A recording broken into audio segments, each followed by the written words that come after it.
Hey, it's Walt with One Fall WrestleCast. A lot of things that we wanted to discuss today. Paul Heyman has some really nice things to say about Vince McMahon. The AEW video game is up for pre-sale release. We're gonna go ahead and dive in on that. Um, Johnny Hayes got shit canned. Like Kind of 20 quiet. minutes ago. Yeah, Like kind 20 of minutes ago. quietly, as a matter of fact. So we're going to jump into that. And then I really just want to have a healthy discussion about the overall state of professional wrestling. Let's get into it.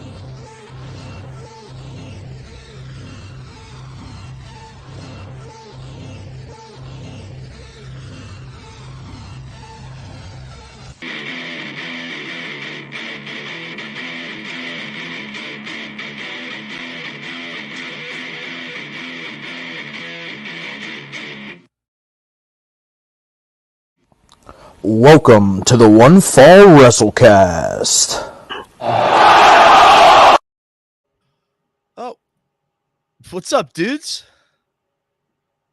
I got a Are one. you the one? I'm the one. What's up, fellas?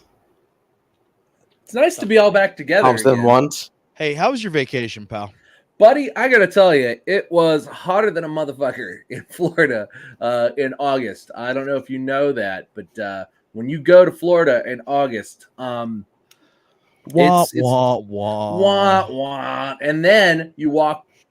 My wife and my daughter both have like step counters. So Evie was getting about 20,000 steps a day, and Rachel was getting about 15,000 steps a day. So I assume I was somewhere around 15,000 steps a day in what felt like at least 4 of the days, what felt like 104 degrees with humidity. So it was good though. I love Disney World. I'm a Disney kid at heart. Mark.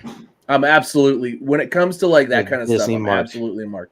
Absolutely. 100%. Hey, Adidas, you need to get your shit together. Your branding needs to be on the left side or the right side. It can't be on both sides. Can't be both. Correcting. It's kind of stylish, man. I kind of dig where he's going with this. See, I like it. It's kind of like my it. eye's going to move twice. My eye's moving twice. So I get a double shot. Also, today's my 13-year wedding anniversary. So I took my wife out. Yeah, I'm here talking to you. Why are you here? Wow. Why we did it here? We already, because here's the thing about my wife and my relationship. We went, so at 4:00, I got done with work. My kids are with my neighbors. They actually went to see a movie. And then we, spent a little quality time. We went out to dinner. And we came back and she said, I'm going to watch my weird show on Netflix while it's quiet. You got your thing tonight? I said, yeah. And she says, have a lot of fun with that. I said, all right, I will. So that's what's up. Look, I'm telling you, you don't make it 13 years without being able to go, all right, I love you. Mwah. No, that's how you make it 13 years. That's how you exactly make it. How you do it right there. That's exactly how you make it. You come together, you eat the meals, you have the conversations, you hang out a little bit, and then you go and do your things. What, Tom? I went and I had all of the Walt and wife time today in honor of your anniversary. Took the wife out on a little Jeep ride with the doors off, and that's nice. Yeah, it was awesome. That's nice. Awesome. That's super nice. We went and did a couple of the covered bridges down here. Pretty cool. Those are cool. Well, also remember too, I just spent 6 days straight. There's that too. There's that. Like we never separated for 6 days straight. And God bless her. She sat through, God, what all wrestling, everything but Rampage. Oh. She said, I watched everything but Rampage because my kids start to kind of early. So I was back in the hotel at 8:00 every night. The only thing that I didn't get to watch this week was Battle of the Belts. So, I mean, was that part of Rampage, or that happened on Saturday? No, that happened on Saturday. I didn't see that either. I was unable to catch the replay, and I heard it was a fantastic show, actually. Yeah, I heard it was good too. And that's just gonna go ahead and let's just lead into this. And I figured the things that we want to discuss will just kind of come naturally here. Man, pro wrestling. Nobody wants to know what I did this weekend. Yeah, Derek, what'd you do? I didn't do. It wasn't, so it's not worth talking about. You want to know what Derek did? He blew me off this weekend. That's why he got blown off right there. We were supposed to go jeeping on Saturday, and I woke up a little late, but He called me about 10. It was reasonable. Derek, I gotta ask you. What are you drinking tonight? What did I see? Is that Coors Light? Okay, that's good. Never mind. Continue. So it's acceptable. There's that, Tom. So yeah, All right, fine. Yeah, but I did nothing. I'm pretty tan. I was just wanting to give you help. I got a pretty good tan. You call that tan? Good. Do you mow the grass at your house, or is my contrast just out of calibration? I get a little washed out. If you saw me in person, it's tan. Okay? I see you in person. I need to see you soon. That's what it is. In real life, you need to see me. I'm tan. Okay, I promise. I promise I'm tan. So I don't even know you went to Disney now. I'm sure Derek had a really, really good reason to just not answer his phone or call me like 19 hours later. And it's fine. We don't need to get into it. Let's just talk about pro wrestling. Nobody cares about our life. Let's talk about pro wrestling. So what I want to say is, how fun is pro wrestling right now? Pretty fun. I watched like a bunch of really good shows and had a good time. I feel like AEW is slipping a little bit. It's not, a little bit, yeah. I would agree with that. It's not as it seems to be. The wrestling's okay, is good, no problem with that. But the shows just seem to sort of careen without a focus. So I had an epiphany while I was watching AEW. Also, this week. before we get into that, I want to say the Jungle Boy came out with a shirt on that said "Christian is a pussy," and my children were watching with me at like 8:45. Now they didn't. 14. How old are they? 7 and 9. But it just wasn't. I get it. I get what you're saying, but at the same time, that was the only sort of risque thing, and I was like, you gotta be kidding me. That's on a T-shirt. It wasn't even a thing. They say shit or whatever. I bought one. That's fine. I'm just saying that it was not nice. I didn't appreciate it at 8:45 in the Disney suite room, or the Disney resort room. Didn't appreciate it. Pal. Sure, I get it. My fault, but still. I mean, I get your argument. I'm just saying. Son of a bitch. What are you going to do if WWE actually goes to TV 14? They are at TV 14. They are, yeah. No. TV 14. Yes. Yeah. Okay. SummerSlam. Well, I'm more referring to the cable television. No, it's Raw should be TV 14, not SmackDown won't be. I don't think Fox didn't want it. I heard Fox didn't want it. We'll see what happens on Friday. I don't know. I know USA wants a champion, this last Friday. Raw was PG this past Monday. Was SmackDown PG-14 this past Friday? Is that what you just said? Yeah. That's cool. I didn't watch SmackDown. I watched Raw a little bit, but it was PG. They bleeped out something. So, Raw. But that's neither here nor there, right? But so pro wrestling right now, okay? And I had an epiphany when I was watching AEW the other day, and we always come in here and we talk about how much fun we have at the AEW live show, right? Yeah, and then we had direct comparisons, right, within 10 days of each other, WWE and AEW, and we dogged on the atmosphere inside of a WWE show compared to sitting in a crowd at AEW. What I'm starting to really realize is that that's how they're running their TV production as well. So that's why I don't think that we're getting the quote unquote storylines and such, that the additional storytelling that we're looking for on the AEW side. I think that a lot of what we're getting right now is a little bit less produced, as far as how before, when we were talking about how great all the storylines were and stuff, there was a lot of backstage segments. But since then, the roster's inflated a little bit. Now we've included New Japan and we've included Ring of Honor into our weekly 3 hours of television. So there might not be as much time for that extra production to help kind of tell the stories a little bit. And I think that they've really focused on being more of a live event than they have a television show. And Derek, I'm interested to see how you feel about that. Unfortunately, I know I told you guys earlier in the chat. I think you guys are starting to turn me a little bit. You're kind of making a little bit of sense with all this stuff that we have going on here. We have a hugely inflated roster. It's getting to the point where it's like, unless you follow independent wrestling, you don't know who half these people are. They come in here, hang out for a match. Maybe they do a dark. Maybe they do something on YouTube, and they're gone again. But I mean, also, isn't that the point, right? Like to get the lesser talent the opportunity to shine, the talent that hasn't had the opportunity. Isn't that the whole point of AEW? Well, I mean, that makes a lot of sense. Bit. Yeah, but you're looking at a product that's not pushing anybody in particular. Whenever you do that, you have to focus on at least, say, 3 main points that are your A stories. I mean, maybe they're looking 5-8 years down the road instead of 1 to 3. Well, here's the problem there is, are we just making artificial length in our storylines? Are we? Because we can only tell them a little breadcrumb at a time every 3 months. It's that's long-term storytelling. I get it, but it's not enough. Like, I need more content to keep me hooked as a casual viewer. Tom, Walt, I enjoy your devil's advocate, but I think that AEW is really starting to show its inexperience. Tony Khan's really starting to show. That's a fucking great word. I was just getting ready to say that. His inexperience as a booker, and it's sort of so. This week particularly is something to break down a little bit because to me, and I watched, like I said, everything but Rampage and that little bit of Battle of the Belts, but I did see some highlight stuff. Like I watched the Moxley match and stuff like that. So I really think it was actually a fairly decent little match. It was a good match, but I had no idea who that guy was. Why did that guy have a AEW title shot? Because he won the Bunkhouse Battle Royal at Ric Flair's last match. Oh, okay.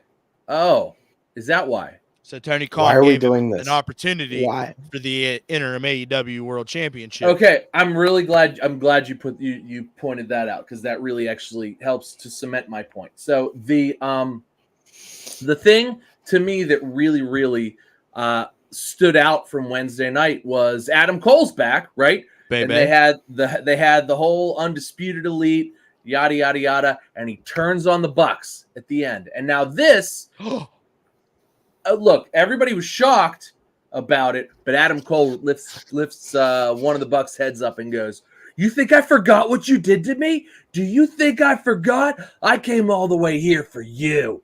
And like, that gave me chills because I know what happened, but that sort of trickles into. Yeah, they killed him on BTE with a poisoned monster. That's what he. It happened in 2017. Yeah, but no, and it was back when they were in like Ring of Honor. Yeah, back in Ring of Honor, 2017. I had to look it up. I'm not going to sit here and act like I knew what the hell was going on. So I knew that the Young Bucks kicked Adam Cole out of the Bullet Club. I knew they were the ones because they removed Balor from the Bullet Club too. So that's like the Young Bucks thing. I like my version better. Anyway, so yeah, they kicked him out of the Bullet Club. By kicked him out, they super kick partied him in the face, and that was the end of Adam Cole Baby in the Bullet Club. That was obviously him going to NXT and like he was leaving. He had signed a WWE deal and what have you. But that's you guys remember whenever the Bullet Club meant something.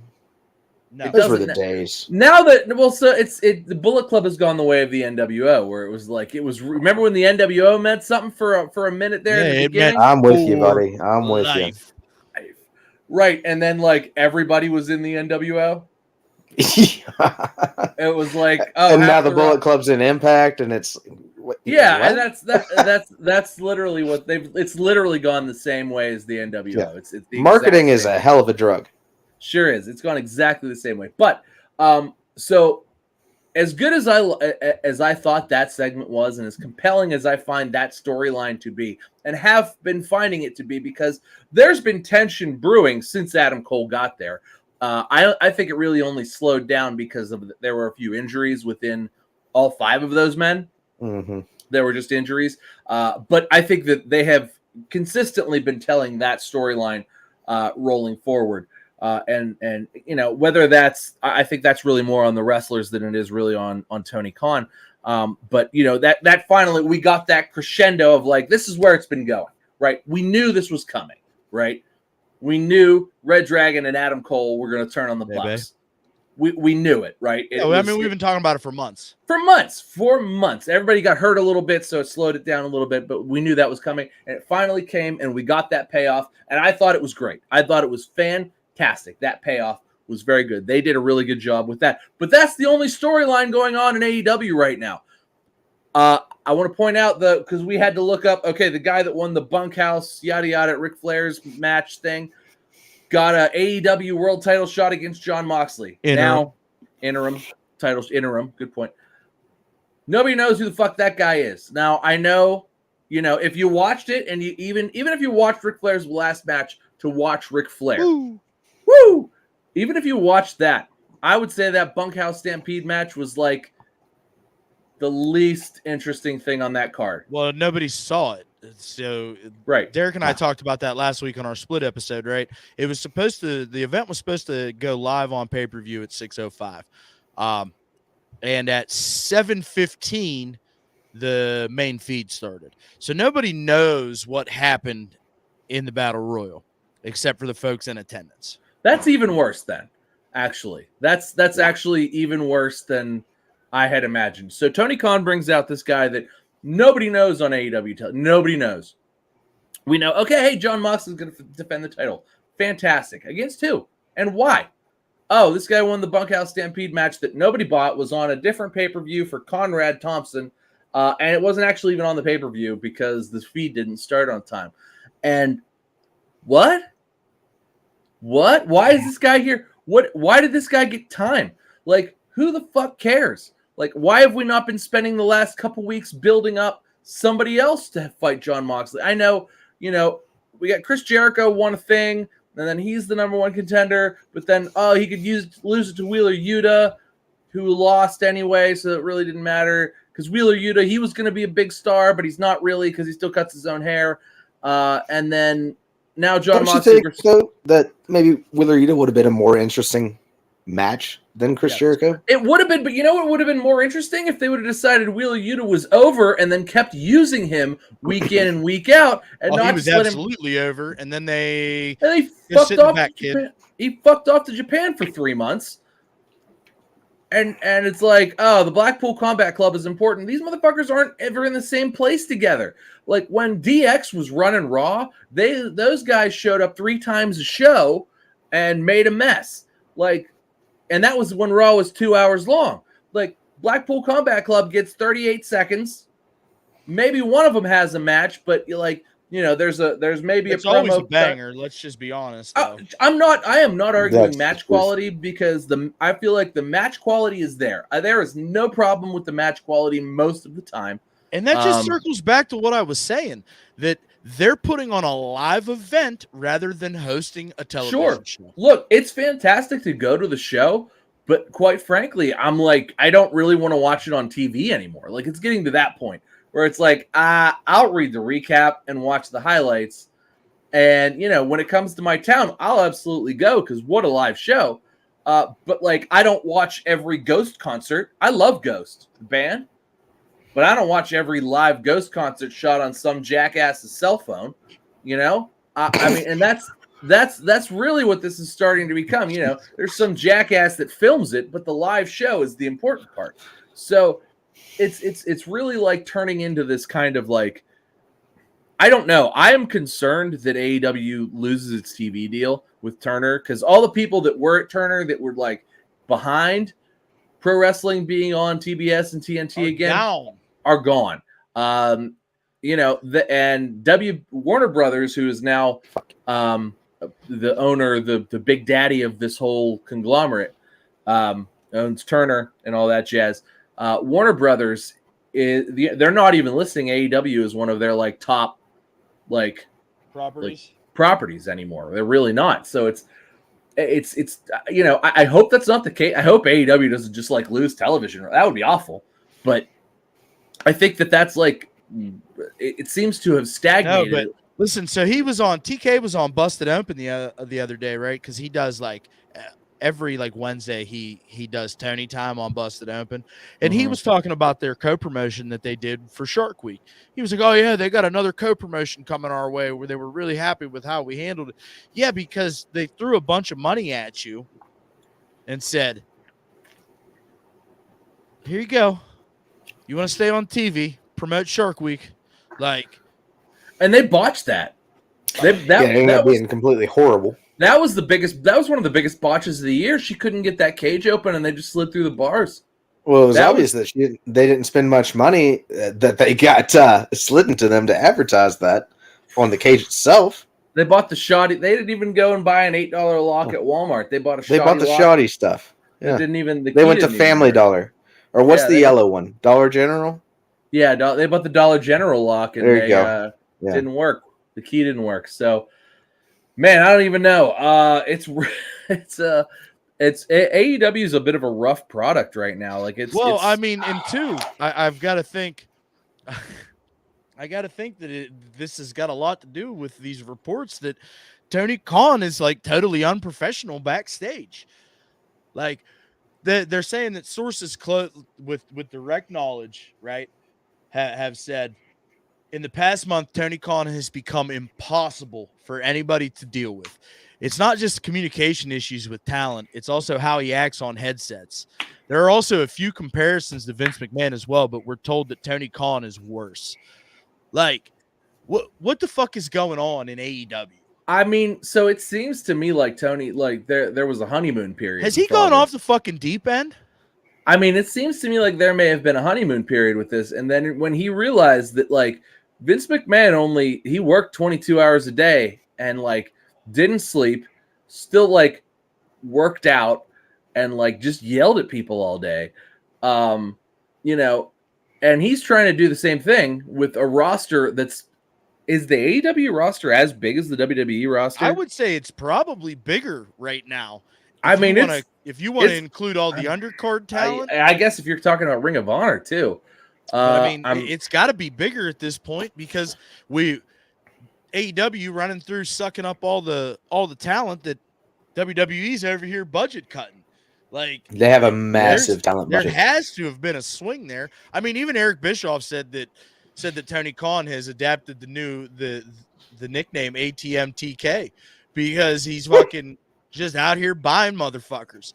And he said he spent more money this year than Ted Turner would have ever allowed Eric Bischoff to spend on talent. Like, oh yeah, that's a bold fucking claim. Oh yeah. Well, and I think a lot of it too hasn't really come to fruition because there's a lot of so they've got the tag title belts on Swerve and Keith Lee. I'd say that's probably their best. Yeah, that's their biggest success story. Outside of the box, I mean, right out of the box, I think that's probably. Because I both those guys, I mean, I think are stars for sure. The stars. You know, they put a Ring of Honor belt on Samoa Joe, but they had to have Samoa Joe out there week in, week out. They can't because that's the thing, man. You don't see these doing same a people. WWE project right now. Oh yeah. Well, not only that, is that an affiliation with WWE, that PlayStation project? Dude, he got that gig because of WWE, bud. Like, there's no fucking way. It's a Peacock only show. That's like, right. Eric, come on, bro. I'm just saying, guys, you can't put him in a situation where he has the belt now whenever he's not even available for TV for the next how many months? He's the Ring of Honor champion. Claudio. I don't give a shit if he's the Fruity Pebbles champion. On Claudio in the first place because they their big name guys all fucking doing something else. So Claudio gets they signed TK signs fucking Cesaro and he's like, hey man, like, you know, I'm trying to build this Ring of Honor brand, and fucking Joe, my cash cow, is off doing this. Come in, I'm going to put the fucking ROH world title on you fucking straight away.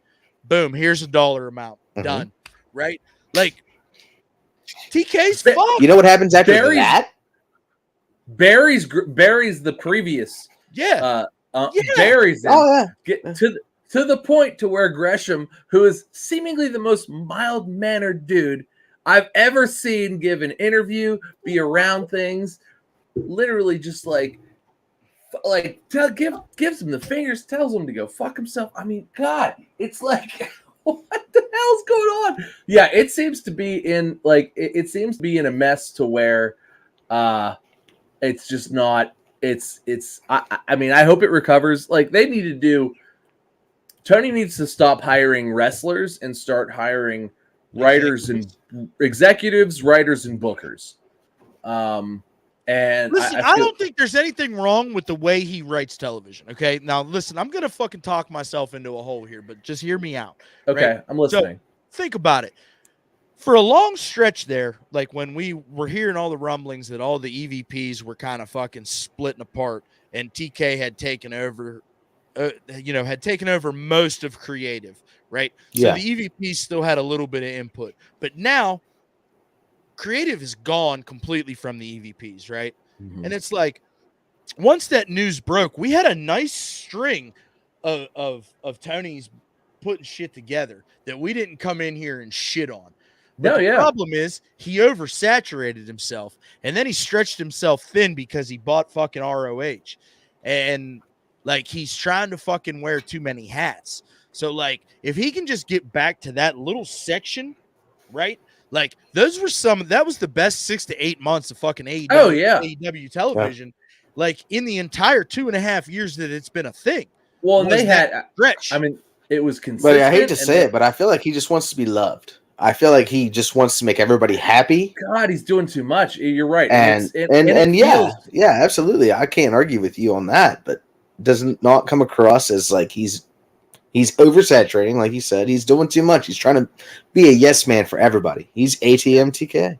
Well, and also it feels like so if you watch Dynamite this week and Battle of the Belts and all that other stuff, like it almost feels inconsistent because like I could watch next week and it having watched last week it doesn't matter if I watch next week. I can watch next week and it's like, this is like a totally different show. This is not a continuation of that. One, they didn't build any storylines last week anyway, and two, now it's like, now we're building different storylines because we have to use a completely different roster rotation than we used last week. So all the guys you saw last week, anything you got invested in last week, that's not coming up this week. I mean, and that was the formula on NXT for a long time, though, too. But there was still build up to who was going to be coming out. But NXT it wasn't just, hey, here's this guy too. And who's this. Yeah, sorry, Tom. NXT was 1 hour once a week, though. This is way different. And I told you guys in the group, I feel like most of it is just like Tony buys a new play toy, it goes in the game room, he uses it for a week. Now it's gone. I'm on to the next thing. I'm gonna go buy new stuff. Yeah. You want to play know with it for a minute. You want to know what's gonna fucking sit in the game room? This new goddamn AEW game, right? Like they went into the red Great segment. last year. They went into the red last year to fund this piece of shit. And that's why it's on pre-order right now because they need revenue. Yes. It's not ready. I'm glad you said that because yes, this game is absolutely an alpha, and it's on pre-order. It's fucked. That's man. Okay, I'm gonna tell you right now. As an avid consumer of video games, Bailey's starting off the show. As an avid consumer of video games, you can kind of tell when something's being put out to die. And I'm not saying this is being put out to die, but they're absolutely doing pre-orders right now because it's gone way over budget. It's not even close to done. And they've already spent a couple million. Like it costs a lot of money and a lot of time to do a video game. And especially the first one. You want to do the first one right now, like good fucking luck because, you're competing with a wrestling game that, I mean, maybe Derek said that the new 2K is the best wrestling game. Why did you do the first one with Ukes? Why? Well, so because Ukes did WWF Mayhem on the Nintendo 64, which is hailed as Ukes the greatest. Did, like all the wrestling games up until 2015. Right. Maybe 2014. Like, so Ukes, they have that like arcade wrestling thing. right? That's what they wanted. They wanted that arcade wrestling, heavy grapple, light grapple, heavy punch, light punch. That like I mean, sort and of that's simple great pick for up. button mashers like me. But Yeah, me that's not too. what that's not what the climate is. No, it's not like the climate. So, No. and it's like they're trying to push it back to whatever 2001, 2000 was it 2002, 2001 One. that one. So they're trying to push it back to like 2000, and that's just not where it is. Like think about where like because wrestling games are fighting games, right? Let's be serious about it. Think about where Mortal Kombat was in 2001 versus where Mortal Kombat 11 ended off. Like, and I know that like a lot of you are like, what do you mean, Tom? The difference is staggering. I mean, on the PlayStation 2, Mortal Kombat was 3D, kind of janky, not that great. On current consoles, Mortal Kombat is straight up like tournament games, and everybody's balanced. Everything, there's anti-air. Things just work. Everything is so precise. It's a precision. It's not arcade. It's precision excellence for esports.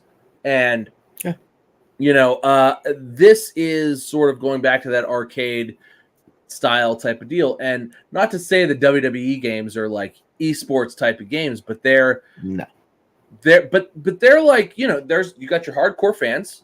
Here's one right there, Derek. And you got and these are guys who are like into the depth and into like, I wouldn't say Derek's hardcore. Derek's like deathmatch.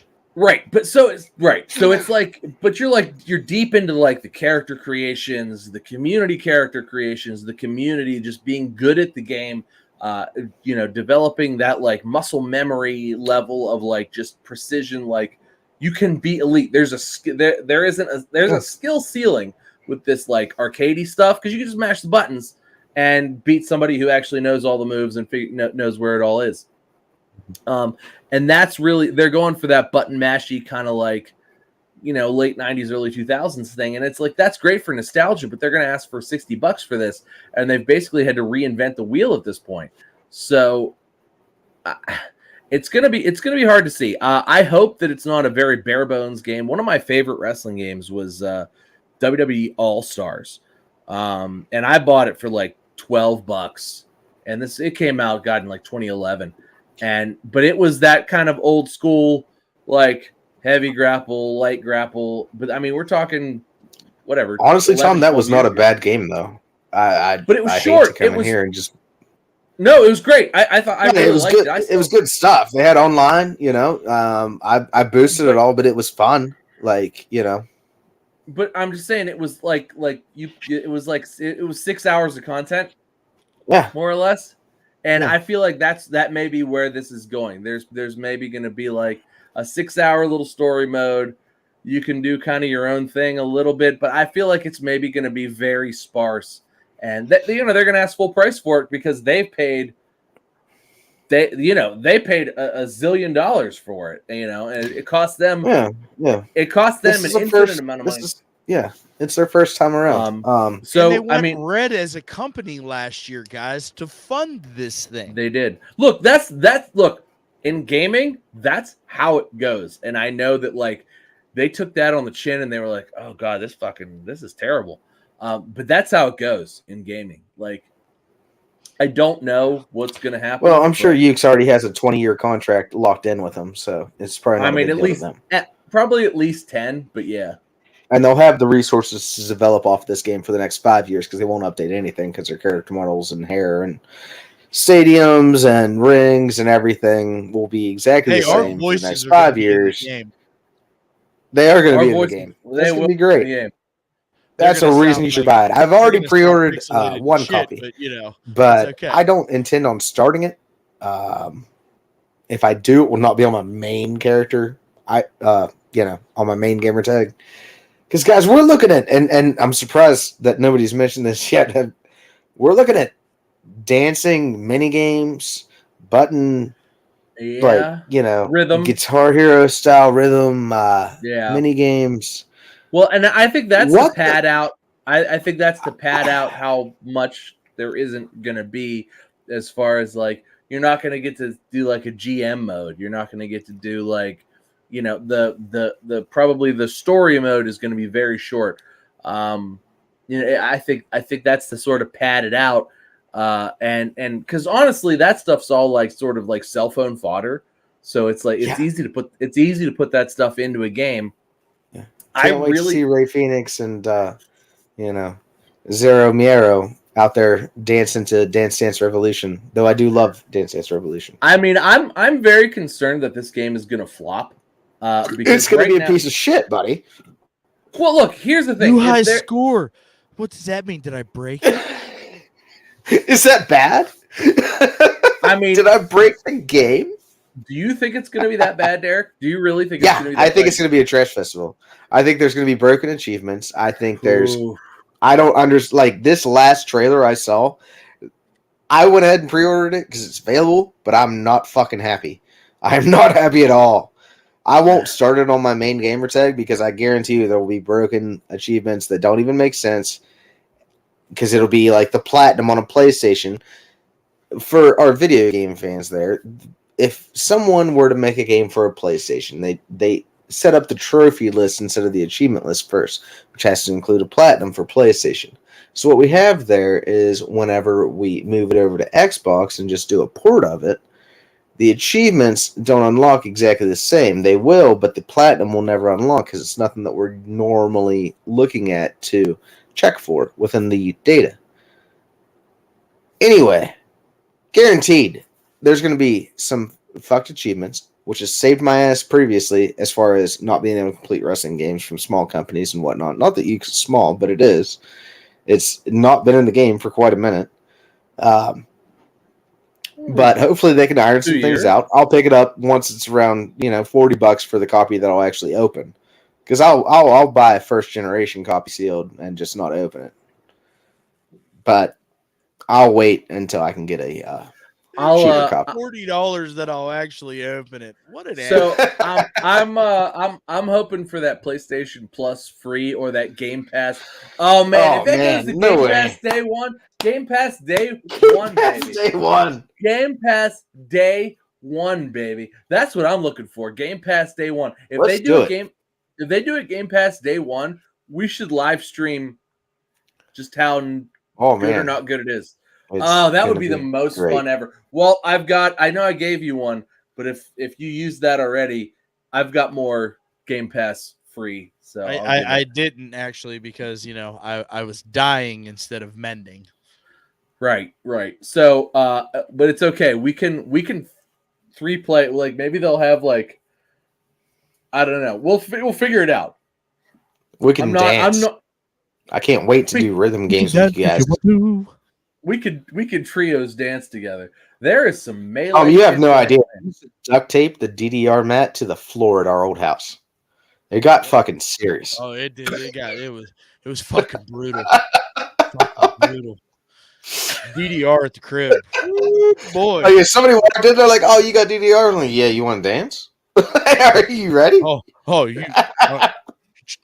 trying to throw down, bro? You are not ready for this. Dude, I mean, I can't. I can't even talk. We had guitars with like real leather guitar straps for Guitar Hero. Oh yeah, nice.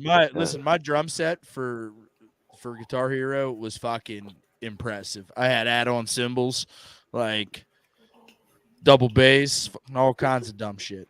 Nice. Oh, what did I have the cymbals for? Because I had a cymbal too. It should have been for the same colors of Guitar Hero because they did make them for Rock Band. They looked like real cymbals. Yeah, the Guitar Hero ones were more like a pie. No, I had the Rock Band cymbals. Nah. Yeah.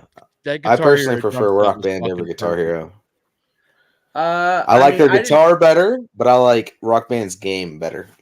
Anyway, that's not wrestling related. Wrestling related. Anyway, let's move on. So, which obviously we feel like AEW's in a little bit of trouble, right? Like a little bit. I mean, and it's sad because I really want them to do well.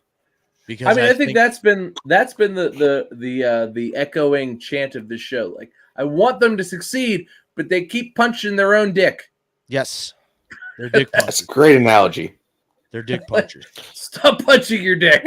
So I know can we just make that a shirt? I want you to succeed, but stop punching your own dick. Yeah, exactly. That's a great shirt. I'll work on it. I'll work on it. Please, Walter, limited edition. I'll work on it.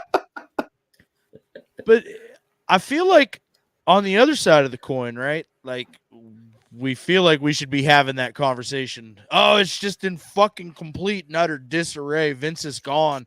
Jesus Christ, what the fuck is happening? But it's the complete and total opposite. Like it's total calmness. It's like the seas have calmed more than they were disrupted, to be honest with you. Some fucking wrongs have been made right. Real fast. It was like bam, bam, bam. And it's been a week. It's been a fucking week, boys.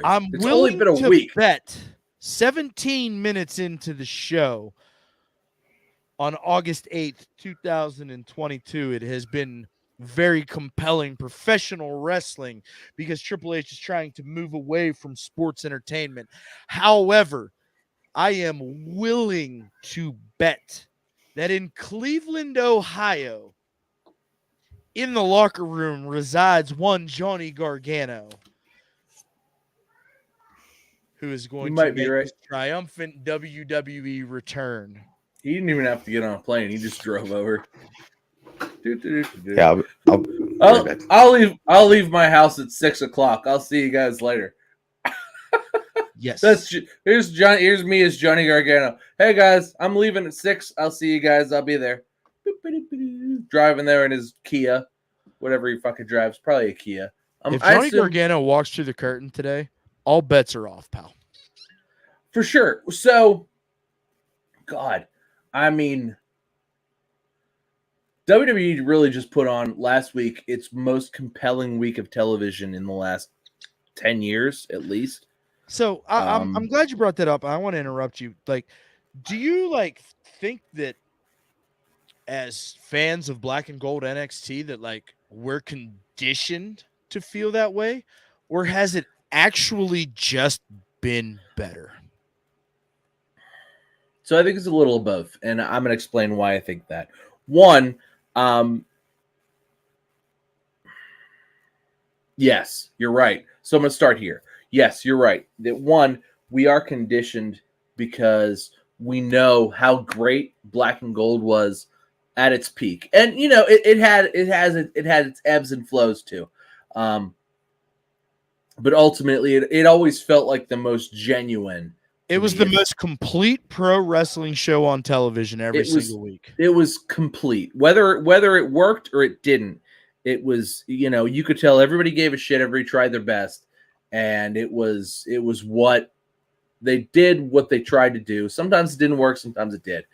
But and if I'm not mistaken, Tom, not to derail you here because I want you to make your point, but I know that I had said in the previous that if I missed wrestling all week, NXT was the first thing that I would sit down and watch on Friday night. Well, because the storylines, particularly, yes, I feel like they were the most compelling thing, and that's what you wanted to see week to week. What's Adam Cole going to do this week? What's Keith Lee going to do this week?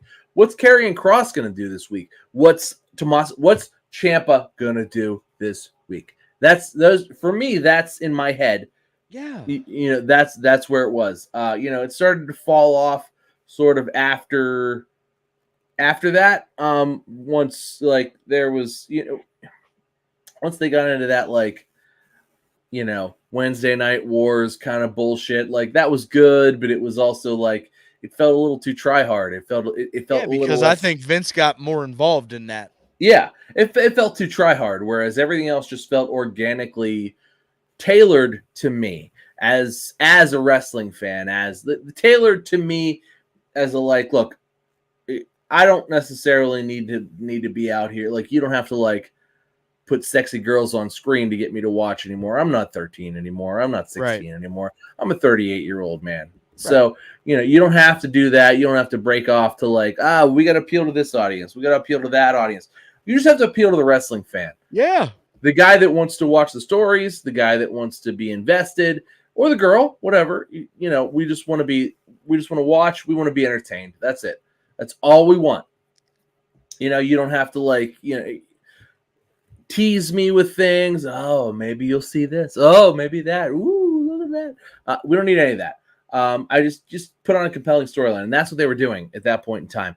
I realize that's not for everybody, and the main brand WWE is never actually going to be that exactly. They still, I think, do, and I think Triple H understands that they really want to, have a show that's broad enough for everybody to like and enjoy. But at the same time, I think they really want to put it on as, something that's for everybody in a way that's like, you can watch. Let's go to Raw with our 8-year-olds. Let's do this. So I think it's going to be different from the Attitude Era, in that way, where because in the Attitude Era they really tried to play to everybody, including it's just, you don't need to do that at this point. Like no, and I don't think that's it either. But the fan's a lot different now than the fan was then. You know what I'm saying? Like, I think that for the most part, even the casual fan's a little bit more educated on pro wrestling. Well, it's hard not to be with the internet now. Like we didn't have access to the dirt sheets as kids. We didn't know. Oh, so that was one of the coolest things. I'm glad you brought that up. Is watching wrestling fresh, because I was in the Disney parks all day. So like I wasn't perusing Twitter or like watching YouTube videos or anything like that. So I put on wrestling either, I'd put it on, I kind of late a little bit sometimes, but I'd put on wrestling and it would be like, I have no idea what's coming. I have no idea what the dirt sheet said. I'm just here to indulge fresh. I'm going in fresh. I have no idea what's going on. So that, and this was the best week for that, because like, I know I've read posts that like everybody was like, people are talking that Karrion Kross is probably a guy that's probably coming back. But like I saw that after I saw him come back, and I was like, my mind was blown when he showed up. I was like, holy fuck, holy shit, that's Scarlett. Like when all that stuff started, what's Scarlett? Oh my god, it's Karrion Kross. Oh my god, it's back. Like I was blown up. I was freaking out. My wife didn't know what was going on. But still, so I forget where I was. I went off point. I'm sorry. No, you're good. You were talking about how you watched everything fresh this week and didn't get any of the extra bullshit. I saw everything fresh, but so as far as WWE is concerned, like if you're just gonna tune in and watch it fresh, or like flipping, I guess flipping channels isn't really a thing anymore. Like God, I feel like I spent my life going, and now like I have to make a fucking decision, right? Come on, bro. But anyway, now I have to make a decision to like, oh, I'm going to start X show or Y show. Like where it's like, you could watch a little bit of like Guy Fieri and then like flip back over. Like, oh, wrestling's on. And you can watch wrestling. And then you can flip around a little bit and you can be like, oh, there's girls in bikinis. Now I just go to my phone on commercial breaks instead of leaving the channel.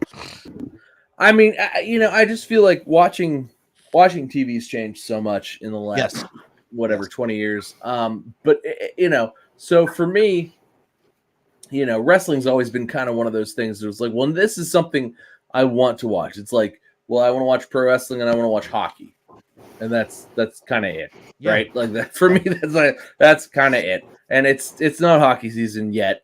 October's coming though. It's coming. And we've re-signed a lot of my boys. Pens have made some good moves. Yeah, well, it's like I told you guys after the end of the season. I love your hat, by the way. Love your hat, by the way. Love it. So I told you boys at the end of the season. It's like the Fenway ownership group didn't buy this team and not expect to keep the core group together. No, Yeah, I'm excited. And they put in a huge amount of money for upgrades and whatnot. Bro, we're getting a new scoreboard and whatnot this season. This is like 09, 08, 09, 2010, like that gear. I'm proud of you for keeping a hat that long. That's a gorgeous hat. I wear it a lot, and it's in really good shape, man. That's a gorgeous hat. I really, as a guy who wears a hat every day, that's a gorgeous hat, and I'm really jealous that I don't have that hat specifically. Anyway, so back to wrestling. Yeah, it's different, but at the same time, it's like, wrestling's one of those things where it's like, I will sit down and decide this is actually what I'm watching, and the fact that I can flip around during commercials is one thing, but wrestling is what I'm watching, and I've actually got it on my little tablet here, but it's like, how exciting has like WWE, like Triple H really was just like, I got to come out of the gate like horns up, fucking bull in a china shop. He did just going. everything. He did everything that everybody said he wouldn't do, and like it's like everybody's like, oh, he's gonna coast through the end of the year. Maybe we'll see Royal Rumble. Like I wouldn't see any significant changes right out the gate. SummerSlam, boom. Monday Night Raw, boom. SmackDown, boom. I mean, WWE is different now than it was the Friday before SummerSlam. Absolutely. Like, it's a totally different arena. Absolutely. And you know what? And listen, I know that like we talked about this, and but if we can keep up this momentum on a WWE standpoint, I mean, it's great. And maybe we can sit back and we can eat our words. Maybe it was time for Vince to go. Do you know what I'm saying? But Paul Heyman, very, very, I'm glad very, that's where you very are. high marks on Vince McMahon this week. Paul Heyman is quoted as saying, "I have absolutely nothing bad to say about Vince McMahon. What a hypocrite I would be to say anything less than extraordinarily complimentary about that man. His work ethic, his willingness to put in 20, 22 hours a day, every day, 7 days a week, 365 days a year for 40 years is why we are all fabulously wealthy. And he will never get the credit nor the understanding he deserves and that he has earned." First off, Absolutely. can I say what a fucking promo that was? But also, I don't disbelieve him. I'm sure he is completely telling the truth. But he totally put him the fuck over.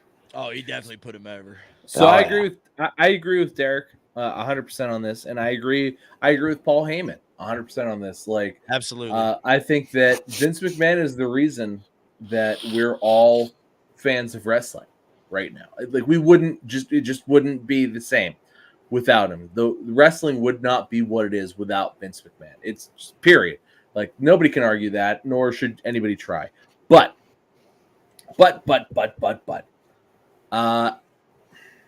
everything comes to the end of its life cycle. Everything, the only true things are death, taxes, and change. And it was time for a change. Sexual harassment lawsuits. Don't forget that. Well, it's 2022. Those aside, Vince, having to step aside, I think was necessary. I think it probably should have happened. I think it was probably late, right? So here's my analogy. The Undertaker. Fantastic, right? What a career. What a career, right? One of the best careers pro wrestling has ever seen, ever. Maybe the best ever. Was the end of his career any good? No, he stayed too long. He stayed too long. Everybody can overstay their welcome. I do believe, as fantastic as Vince McMahon's career was for 40 years, it was a few years too long. And he overstayed his welcome a little bit. And, I hate the way he went out. I wish he would have gone out gracefully 5 years ago, truthfully. Yeah. From my perspective, or even at 75, 3 years ago, had he said, "I'm 75, my daughter, my son-in-law, my family is more than capable. I'm gonna sit back here. I'm gonna go bang secretaries. Like, I'm a genetic jackhammer baby. I'm gonna spend. I'll talk to them.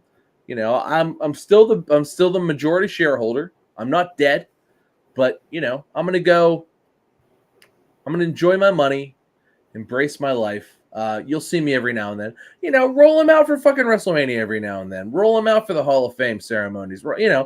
Pull the man out for every now and then. Don't, I feel like he overstayed his welcome, and they had to put him out to pasture sort of aggressively. And from my perspective, that was wrong. But it is what it is, and it happened the way it did. But I think he overstayed his welcome, and 100%. Maybe that was the case. So I agree with Paul Heyman and everything that he said. But everybody can overstay their welcome. I think Vince was there. Johnny Ace was there. He's gone today too, and I think a lot of these guys are there. Everybody overstays their welcome, I think, a little bit too. Yeah, I think it's kind of crazy that everybody's looking at Bruce Pritchard like he's going to be the next guy to get the axe. Because he is. I don't think so. For sure is. I really don't think. It's either him or Kevin Dunn. Here's the thing. So Triple H this week had done an interview, and he was talking about how well the TV show gets put together, and he mentioned Kevin Dunn by name in that thing, saying, hey, like, we're not here and we're not doing the things that we're doing without X, Y, and Z and Kevin Dunn producing the television show the way that he does. So, like, I don't think Kevin Dunn's going anywhere anytime soon, if I'm being honest. They can have maybe all the it's more of like, I don't want to let the have. door hit you on the ass on your way out, but she got to go. No, I don't think so. I think that they let him continue to produce a high quality television show underneath of Triple H's creative direction. I mean, I think if anything, they make Kevin Dunn quit. That, to me, that's the like. I think they start to take his. I think Kevin Dunn stays right where he's at. So I mean, for as long as he wants, I think we've seen lots of different fucking camera angles. We've seen some different looks at the action. Maybe it's one of those things where Kevin Dunn's a little bit excited that he gets to flex his creative muscles a little bit because Vince isn't saying, no, pal, we're not going to do it that way. I hope maybe it's one of those things where TK puts him on his wish list, and we've got a new producer next week. He needs to fucking figure out what he's doing backstage before he needs to make his wish list any bigger, bud. Like, TK, I wish for no blading on television. TK, can we start with that? Wait, was there blood on Friday or Saturday? I don't recall seeing Mance Warner blood. Did he? But it was done well. It was done well. Yeah, I think that might have been hard. It was good. It was not bad, and it was. Yeah, I do agree with you on that. It was probably hard way because it was a decent amount of blood. It was not some bullshit like, oh, I bled for 30 seconds and now my forehead's a little red and now it's going to wipe off. Yeah. And at the end of this match, you're not even going to realize what happened to me. No, he was split open a little bit. He put in the work for his AEW debut, but again, guys, and I know we've already talked about it, but he's not coming back. That's the problem. He's not coming back. He's not. But you know who did come back? Karrion fucking Kross came back. Yes, he did. Yeah, he did. Okay, yeah, so wait, before we get into this, I need to get into the IWC bullshit of the week. Okay, this almost needs to be a segment. Yeah, so, I mean, let's roll with it, bud. I'll make a video for you and everything. So the internet wrestling community was like, man, Triple H is just doing what Tony Khan's been doing. You know, bringing out new people every week and bullshit. Triple H is not. He's been bringing out people that fucking got screwed every week. Yeah, that's what he's been doing. What you're saying is the difference is Triple H has not brought out anybody new. He's not introduced anybody new. He has brought back people who he got over, or his product NXT. Yes. Got over. Yeah. Hey, how long until we see the Velveteen Dream, baby?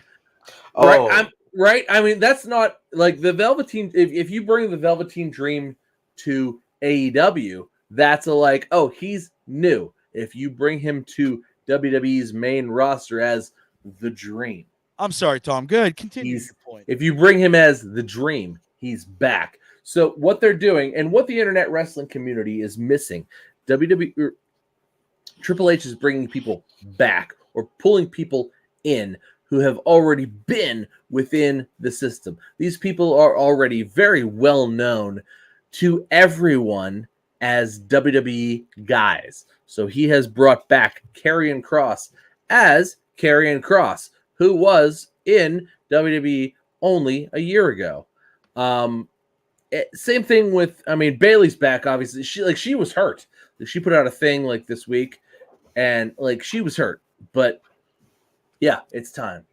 TikTok. Thank you. TikTok. TikTok. Derek's Okay. looking at me like, what? We're gonna go. Ah, TikTok. baby.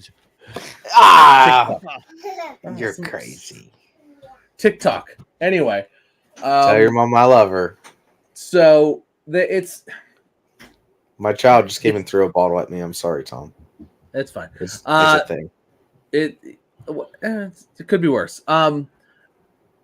So he's bringing people back. It's not so much bringing new people in, because he hasn't brought in Santana and Ortiz, right? That would be bringing people in. Bringing Cody Rhodes is kind of bringing people in, although it's bringing him back. But still, bringing back somebody somebody who got over in AEW, Orange Cassidy, or Darby Allin. If he brings those people in, that's bringing somebody in. What he's done in a wrestling community is completely different. He's brought people back who had already had WWE runs, and he's giving them new WWE runs, which, shocking if you're just a new wrestling fan who think you know fucking everything. WWE, WWF brought people back all the time. People would leave, people would come back, people would go to WCW, they would go back to WWE, they go back to WCW. It happened all the time. Bringing people back is hell, Rick Rude appeared on fucking 2 different shows on the same goddamn day. The same goddamn day. Roddy Piper left, went to WCW, was Roddy Piper on WCW, came back, was Roddy Piper. Did the Internet Wrestling community? Everybody here in Pittsburgh, Pennsylvania, come to see the NWO. And everybody come to see WCW. I'm just saying. I like the NWO. Mark. Go ahead, Tom. Anyway, what I'm saying is the Internet Wrestling community is like, oh, Triple H is doing the same thing that Tony Khan's doing. No, he's not. He's bringing people back that he already got over. Yep. He is not. We, as wrestling fans, want to see succeed. Right.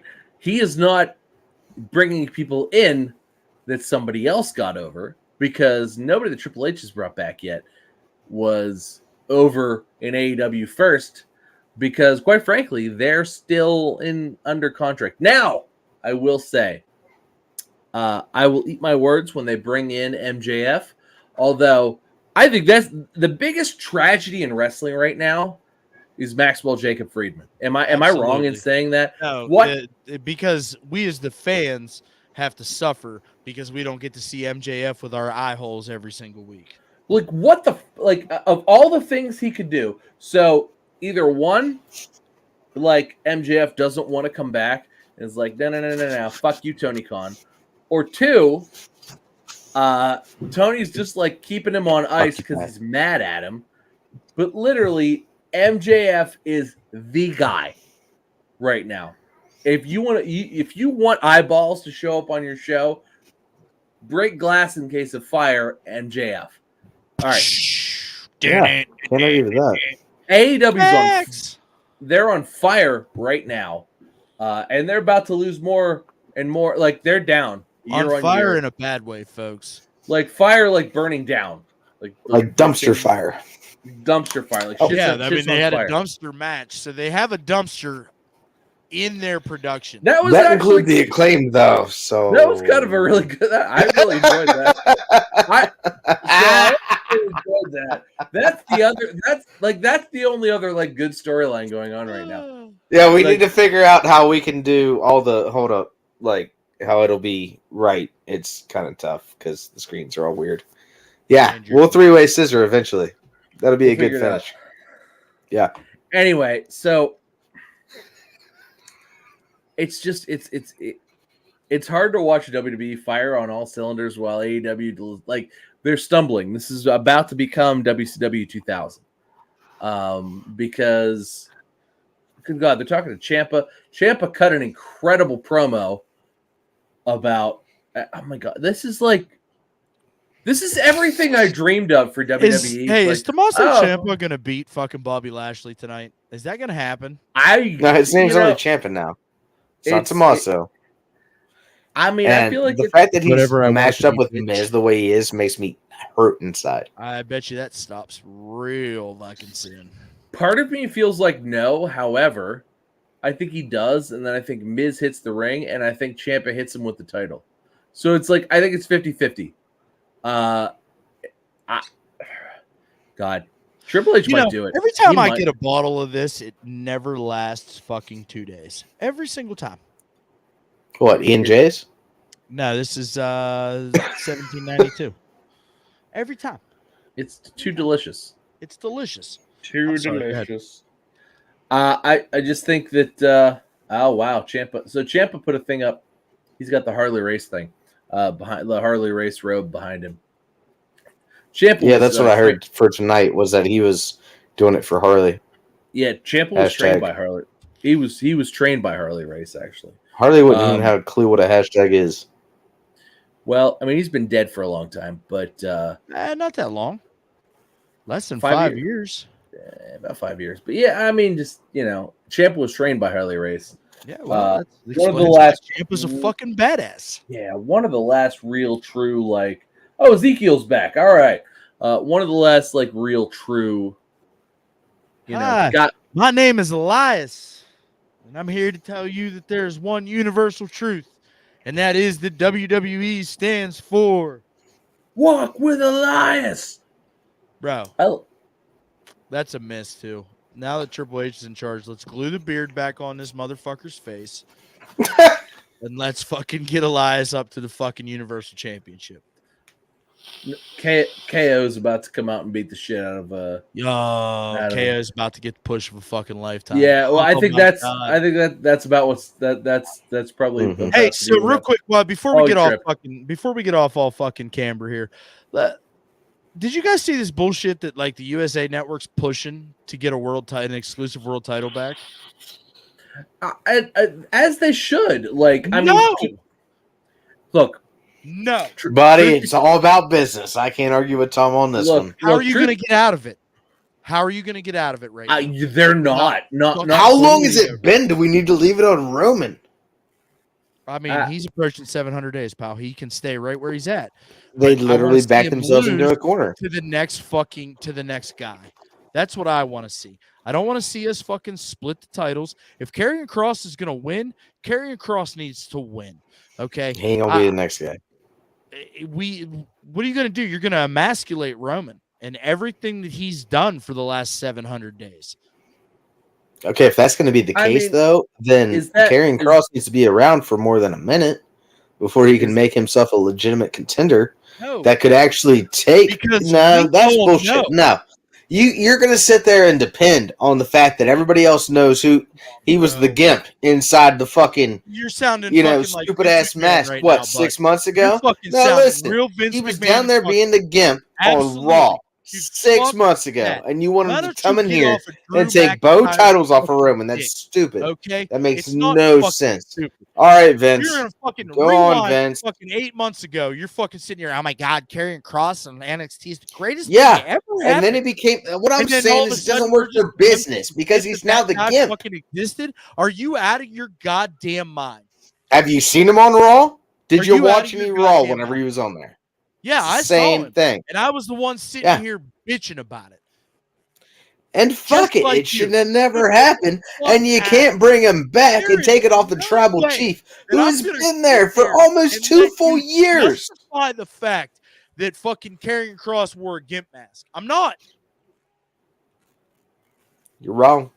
This is Triple H's world now, pal. We don't live in. Nobody has a clue who he is, and if they do, his last gimmick was being a bitch. Everybody knows who he is, and the fact that you're gonna sit there and you're gonna act like you don't know who he is preposterous. And you should. Oh, I know who he is.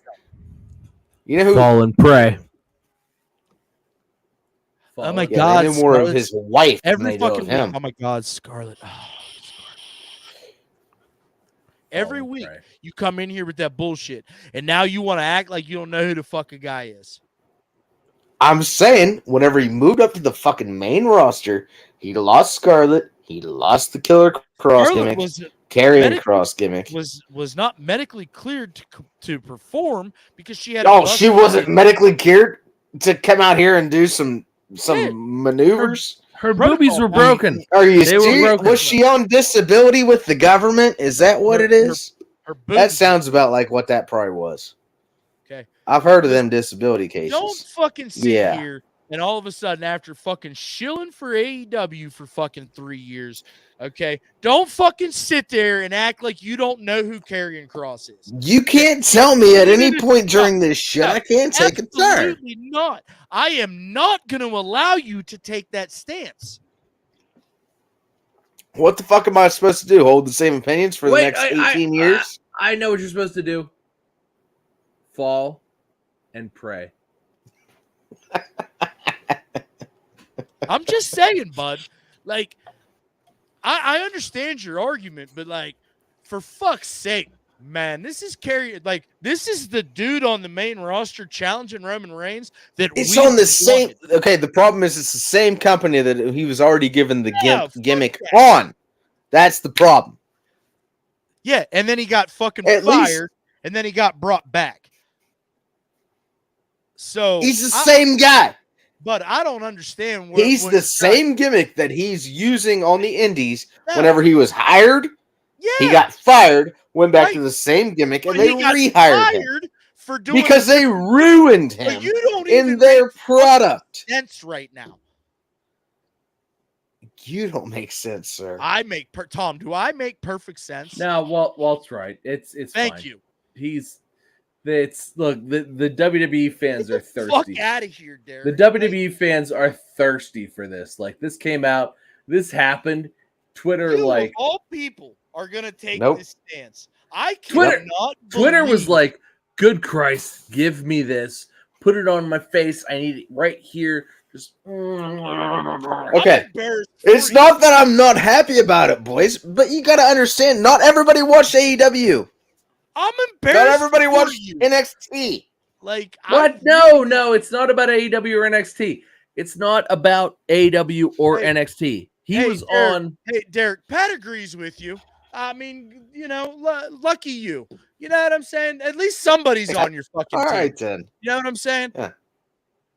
Like, Derek, move your mic What's he back. got? You're giving me breakup. Too loud. Sorry, bud. Too much. Too much. Sorry, bud. Fuck off. Anyway.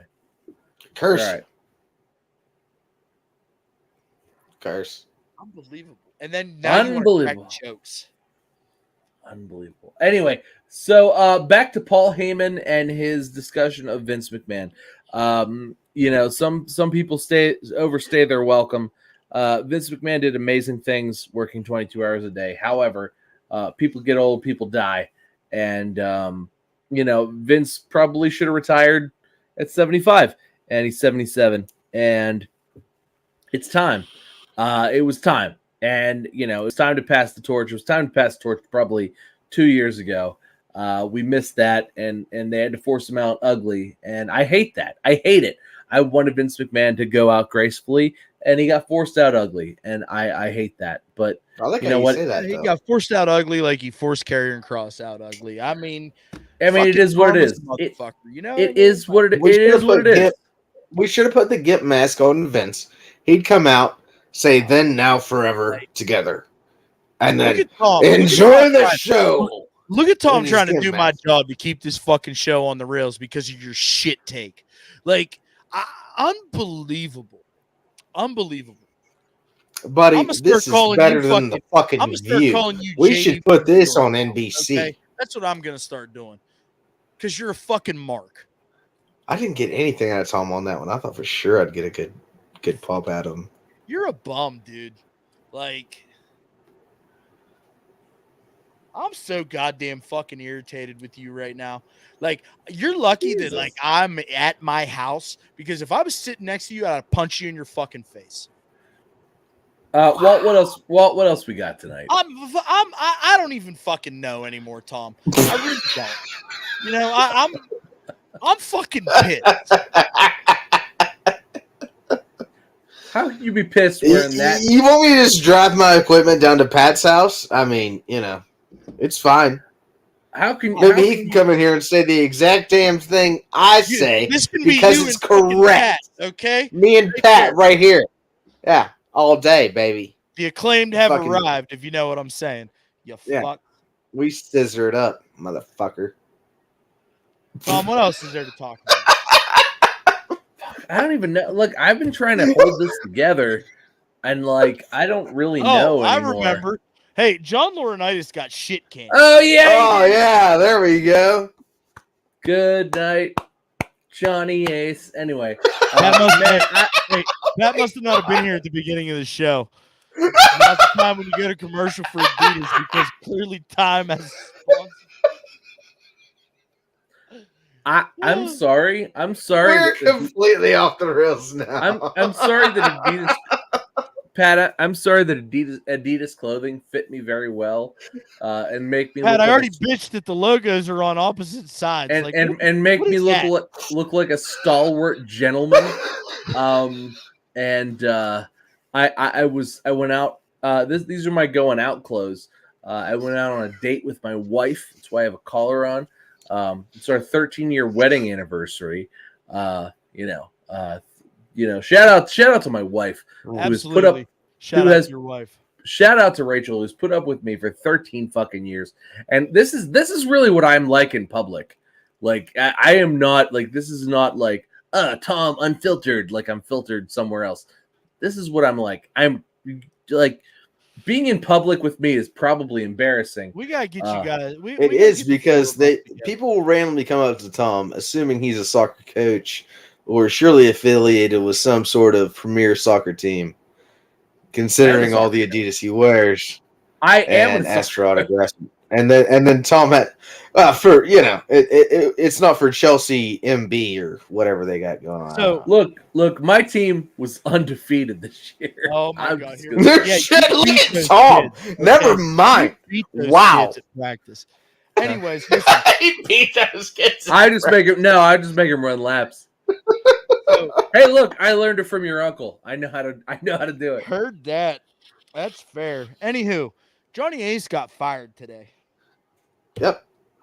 Yeah, he did. For what we're assuming is his involvement in the Vince McMahon scandal.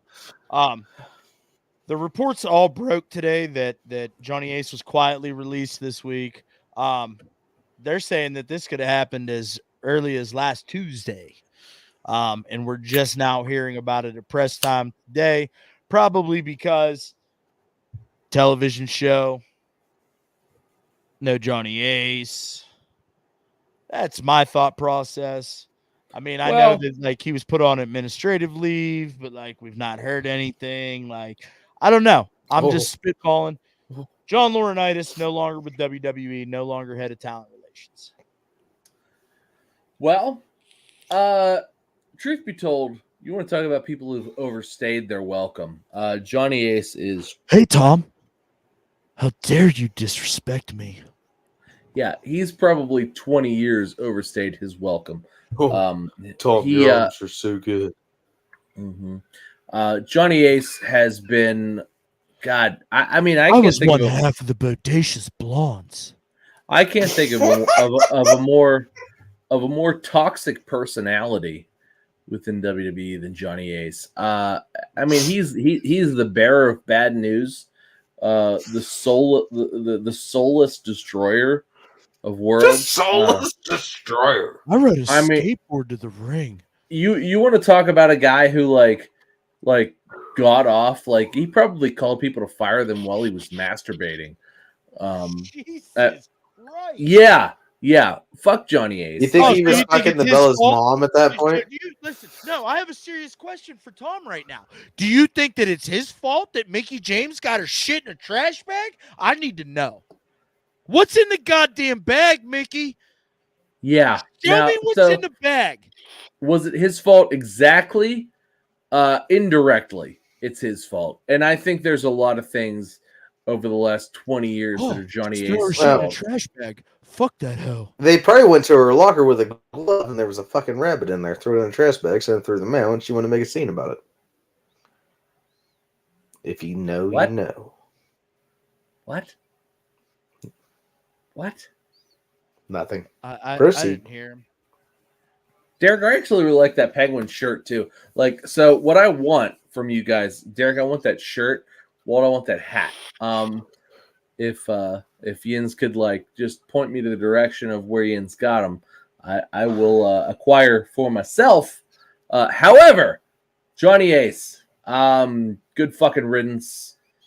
I'm sure he's ridiculously wealthy thanks to Vince McMahon. He's more than welcome to ride off into the sunset. And if he doesn't want to ride, I will happily kick him in the dick off into the sunset. Because whatever, fuck him. So Tommy Ace says, "Fuck you, Johnny Ace." And But Vince, I'll settle all my lawsuits with my money. That's fine. My brother died, for this business, but I'm worth $1 billion. So goodbye. That pussy was worth Bye-bye. $3 million. Thanks, Vince. Thank for the Dumbass. pussy fans. Dumbass. Fuck him. Fuck Johnny Ace. Fuck him. God. Love it. I wish him herpes and Hey, like pal, I was over. I wish Johnny Ace nothing but herpes and erectile dysfunction for the rest of his days. Oh wow, that's extreme. Hey, Yeah. what was I hope And they that brings us to our Blue Chew advertisement. Thanks what for was Blue his Chew for gimmick sponsoring whenever the show. he was the commissioner? What was his gimmick?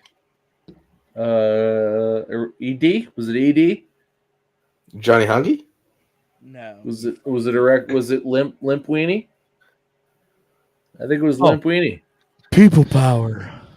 People power. People power. God, what a fucking lame piece of shit. Hey, I'm so glad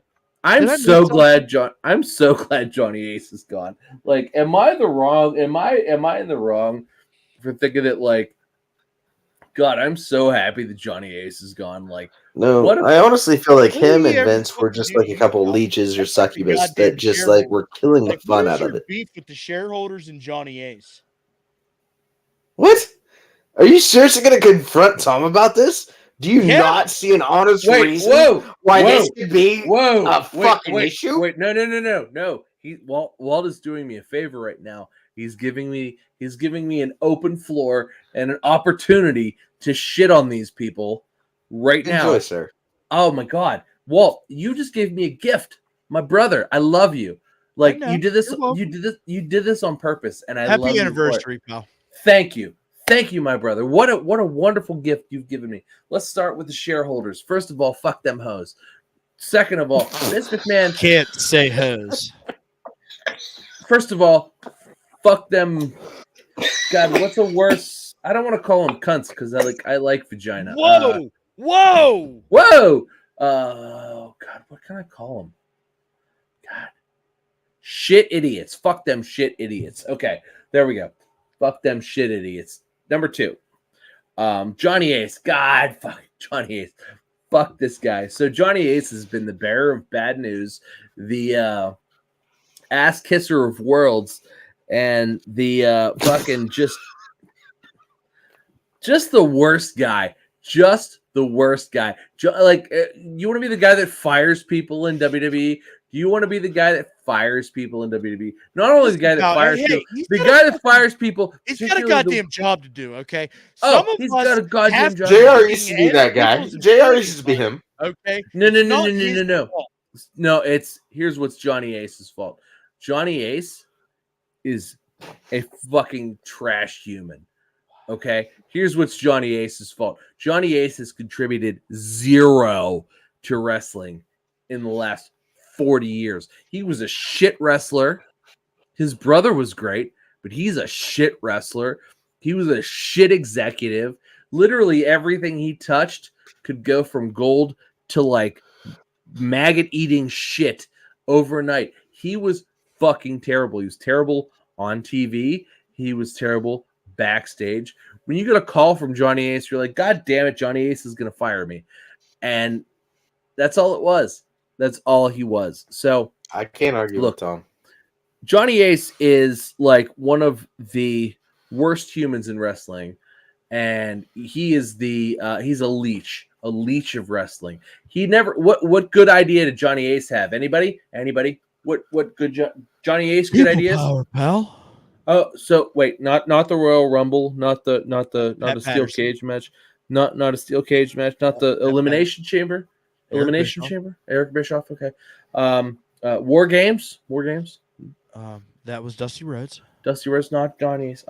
What Johnny Ace ever come up with? Anything? I rode Anybody? a skateboard to the ring before it was cool, pal. Anybody? Okay, so Johnny Ace, literally zero contribution to wrestling. How, despite having like 40 years of like time to contribute shit, like, good God, Pat Patterson and like fucking like there are. He is the scum of the earth. He is like Johnny Ace has contributed nothing. He's been nothing. All he's done is profit off of this. I am so glad to see him go. God, I mean, I hope I live long enough to piss on his grave. Johnny Ace is going to have a gender-neutral bathroom, I think, once he dies. So good for him. Good for him. I applaud. What does that even mean? I applaud. It means both men. Controversial shit, pal. It means both men and women will piss on his grave. Oh, when he dies. However, he's only fired at this Nobody point. knows, but it's provocative. It's provocative. But once he dies, gets the people going. Everybody's gonna piss on his grave, and fuck Johnny Ace. Glad he's gone. Burn in hell, bitch. Fuck off. Wow. Wow.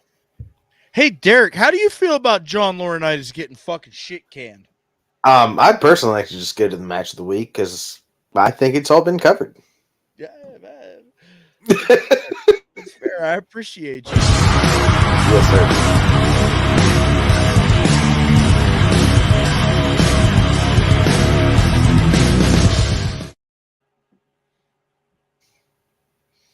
Oh, hey. Oh, you get to talk again. That's fucking scary. So it was Ciampa versus AJ Styles, and it's not close. Sorry. That's it. What a good match.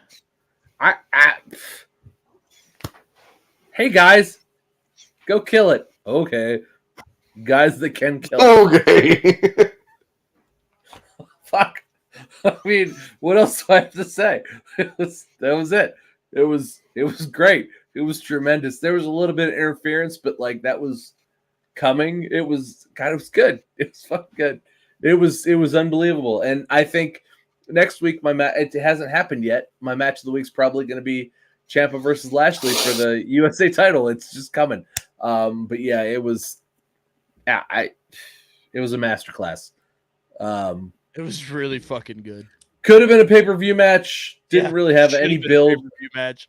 Only build was really like earlier in the night because they got to like each wrestle like in triple threats. Well, earlier. and they're in that Logan Paul Miz fucking vortex. Yeah. So it's like they're like the build was nothing, but the match was tremendous. Like they built it earlier in the night because there was a triple threat and there was a triple threat, and now each people have to fight each other, and it was great. And it was everything I hoped it would be once I found out that was the match like 45 minutes before it was the match.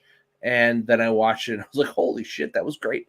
And that was it. I mean, it's hard to – nobody should be shocked that that's my match of the week, right? Like that was the like No. – right. Like there was like, oh, we're going to put AJ Styles and Tommaso Ciampa in a ring together.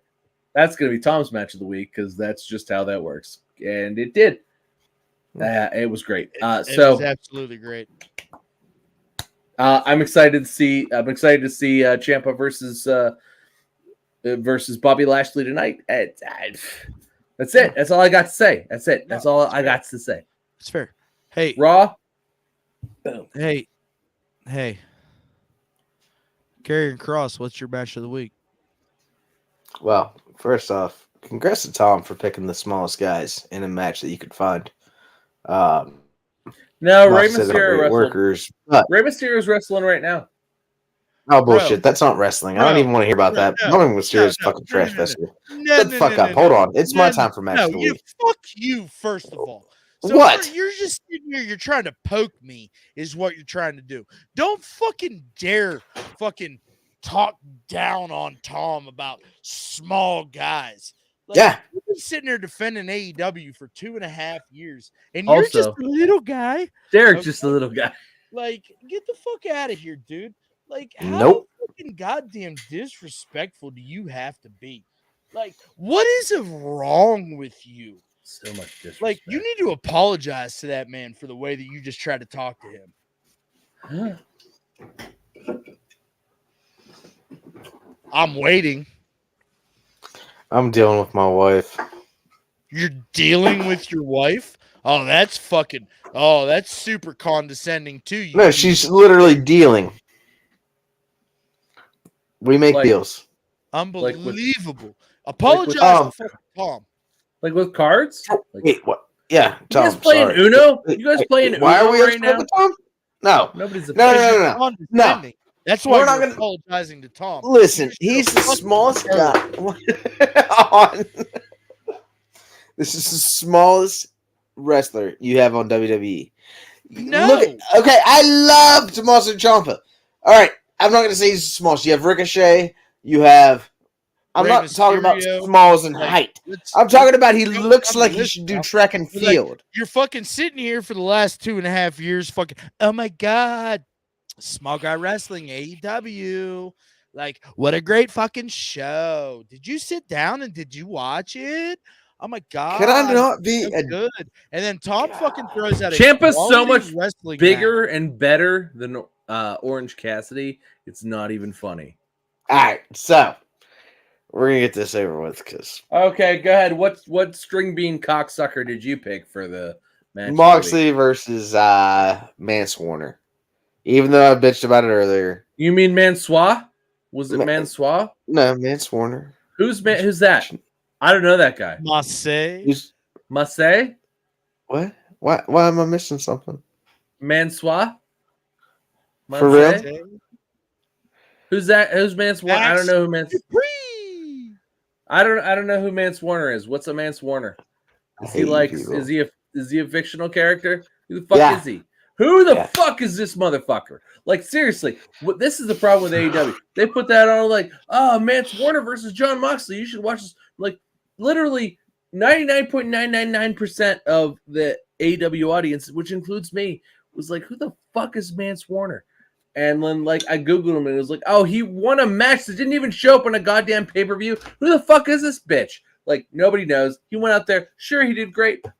He got busted open by John Moxley, and Moxley beat the shit out of this man. Like, fuck this guy. Who is this guy? Fuck him. Like, okay, great. Good job, buddy. Oh, man, it's like he won one of those weird, like, porno matches and got fucked in the ass. Like, fuck this guy. Like, and fuck this. Fuck that match.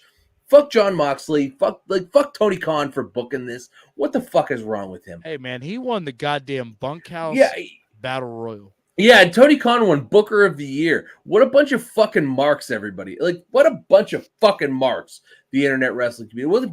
Fuck everybody. Fuck.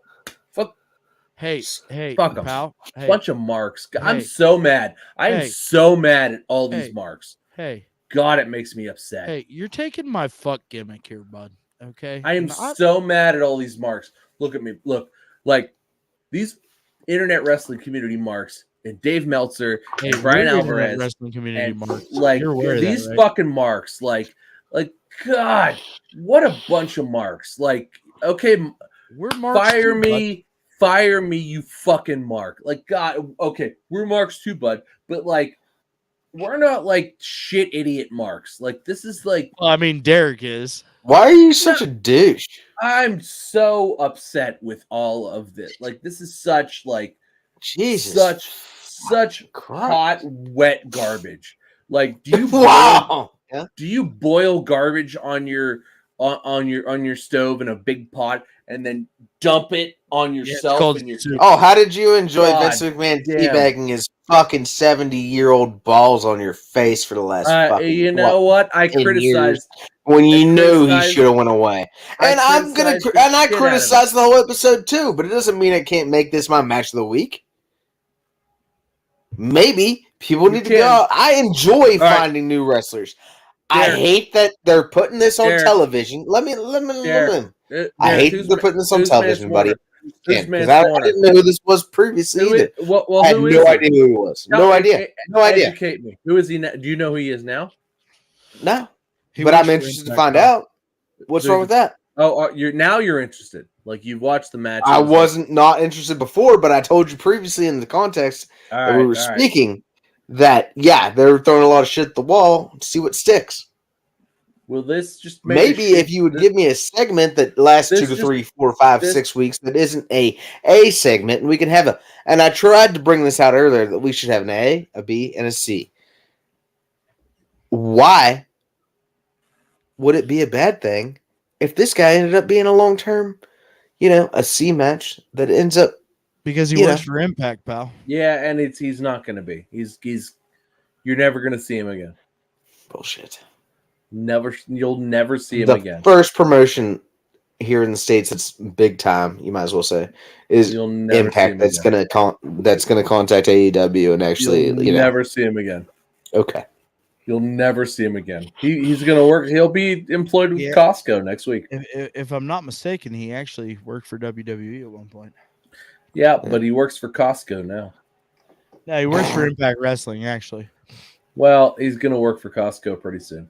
Yeah, probably not, but Kmart might be an answer. No. They're out of business.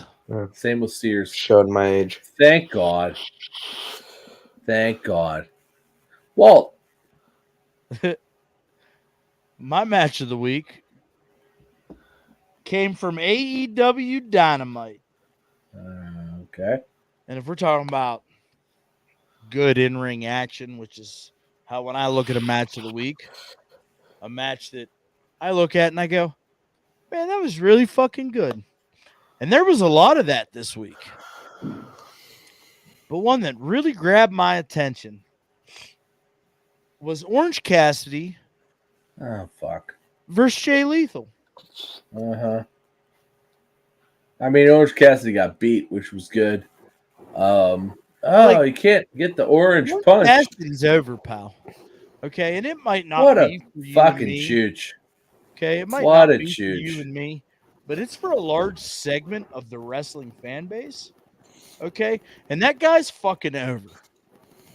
I mean, the guy's a chooch too, but like, I don't know, man. Like, really, an Orange Cassidy match? I mean, you guys should probably criticize my matches harder than I. Let's just wait. All right, I'm listening. I'm listening. I was prepared for this argument, Tom. Okay. Let's say we go to an AEW show.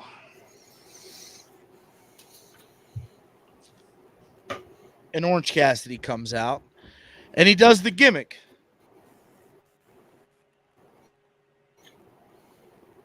Are you not? Oh. No. Lies. I've seen it. You've seen me boo it. You've seen me boo it. You've seen me boo it. I've seen it. You've seen me boo it, is what you've seen. I've seen it twice. I've seen you boo MJF. I have not seen you boo Orange Cassidy. I booed MJF. I didn't boo MJF. Okay. I booed him. Listen, I applauded MJF, and then the mark in me booed MJF. Just like the mark in you booed Orange Cassidy and then went, oh. It's okay. The match was good. It was fine. He's a decent wrestler. Oh my goodness gracious. He's fine. But I'm done with Orange Cassidy. It's over. It's done. Like we gotta move on. Absolutely over. No, we gotta move on. No, we're going to trios. That already happened. We gotta move on. We gotta move on from Orange Cassidy. Well, did you not watch Dynamite? What are we saying here? Yeah. Best We're gonna friends move is on. going to trios. What? Pat, come on, Pat. Oh, What? I Pat, mean, ban this man. Pat, Friend come of the on. show, Pat Martin. He's Like, not my friend. what? What? Pat, Bud.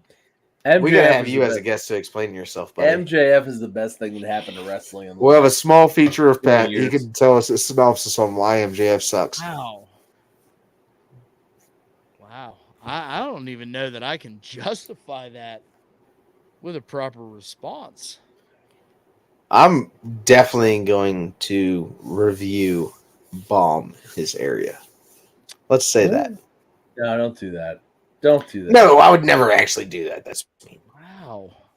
Bud. Huh. Pat said I wanted to get Walt pissed. It's funnier that way. No, see, CBP. Derek and his shit takes about wrestling is the only thing that gets me that way. Okay. You just kind of did a thing that like I knew the whole show wasn't gonna agree with. I understand why you did what you did, but No. Derek just has really bad takes on pro wrestling. Oh no. This It- motherfucker. Dana Brooks still just walked out with 24/7. Like we were hoping. Michael J. Fox is the only MJF in my fucking book. Oh God. Okay. He's special. With all that being said,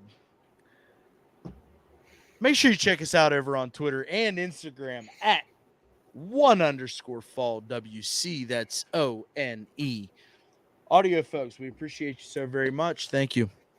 Wait, how's our audio, Walt? I need to hear that. How good is it? It's great. How great? It's fucking great. Phenomenal?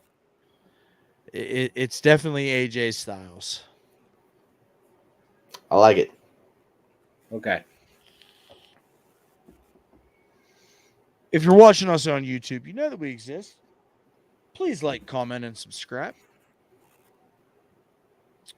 And as always, thanks for hanging out. It's all love. We'll catch you next week. One Fall WrestleCast. Tom, hit it up.